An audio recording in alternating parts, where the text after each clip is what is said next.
Okay, so we're going to go through the process of starting a 1986 Toyota Corolla. First, we got to find our keys, which is easy if your hands are free, but not so easy if your hands are full of groceries. So, the first thing I want to improve is getting rid of the need to actually take the key out of your pocket and unlock the door with it. So the first thing, you can see every time you put the key in here, it scratches things. And we're careful, but sometimes you might miss and smack the key into the bodywork, and that's no good either. So, the system I want to implement, a little wireless key fob, similar to a modern car, that has a receiver inside the door, only works when the key is very close to it. So instead of physically unlocking the door, just move your hip close to the door. The receiver gets the signal, unlocks the door for you, and you just open it. Now that we have the door unlocked, we can open it and proceed with other things we might do before getting into the car. So if we have a bunch of groceries, we might need to put them in the trunk. So you can come on up close here. And we've got a couple little levers down here which operate the trunk and the gas tank flap. I like these because they're old, manual, cable operated. So if something breaks, you know what it is and you can actually fix it with a hammer if you need to. Simple operation back here. We just open the lid and we're good to go. Place items in. Close the lid. Not much improvement needed there. Okay, so another thing we might do, check the fluid. So we'll open the lid. Okay, so now we open this. Suppose we could have some sort of an automated mechanism with a motor that opens all this for you, but I don't think that's necessary. Things we want to check: the fluid, oil, brake fluid, radiator fluid, or coolant. And we could have all these sensors actually attached to a wireless network that broadcasts to a display unit inside the cab of the vehicle, which would prevent all this. However, that's more things that can go wrong, so I wouldn't want it, but if you never want to open the hood, maybe it's a good idea. Okay, so then we might want to check the air pressure in our tires to make sure it's okay. That's a little low actually.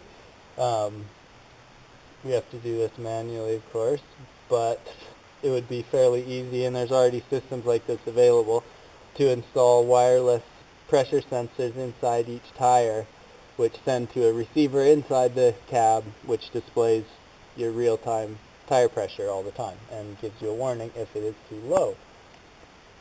Now we're in the vehicle. Want to adjust our seat controls to get an optimal driving position. Manual, simple levers. They all work as well as I could expect. The only improvement here would be to add more range, so you can move further back or further in every direction. But for the majority of the population, that's not going to be necessary, and this is good enough. We have to get on our seat belt, and this is one of the things that is a bit of an issue. So these seat belts are floppy. They fall down in these crevices. It's hard to get out. Look at this one.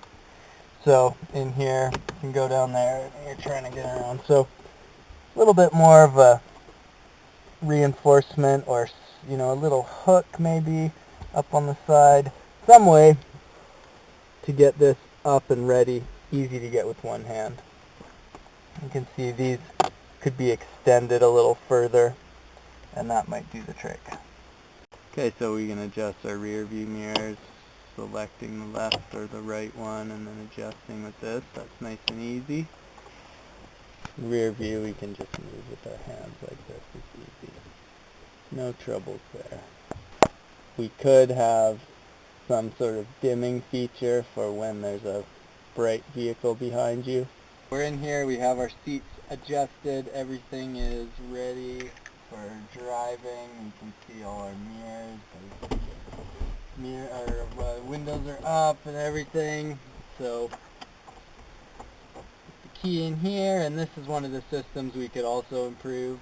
So that same key fob that unlocks the doors could be tuned to a receiver in here, and we could eliminate the key and replace it with a button that is only activated when the key fob is nearby. So we wouldn't have to deal with this, but for now we do. So we put that in, put the clutch in, make sure we're in neutral, and start the car.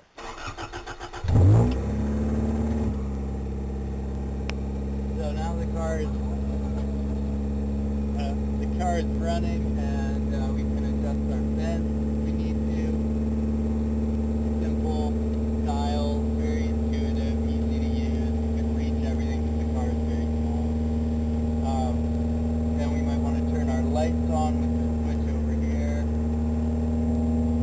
and we can drive away after we take the e-brake off.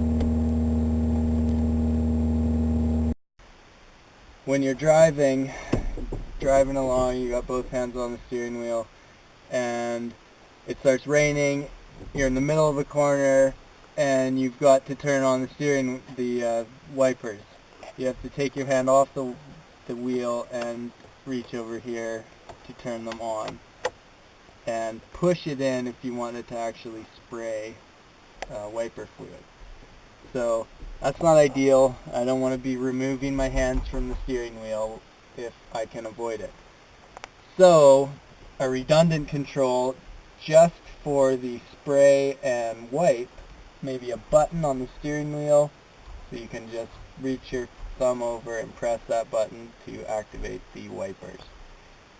The second feature here, so to put the high beams on and off, is the stalk back here. But imagine you're in the middle of a corner and the stalk is now so far away you have to remove your hand from the wheel, which is not ideal. So we have a second button on this side to activate and deactivate our high beams, and that allows the user's hands to be on the wheel at all times, which is what we want.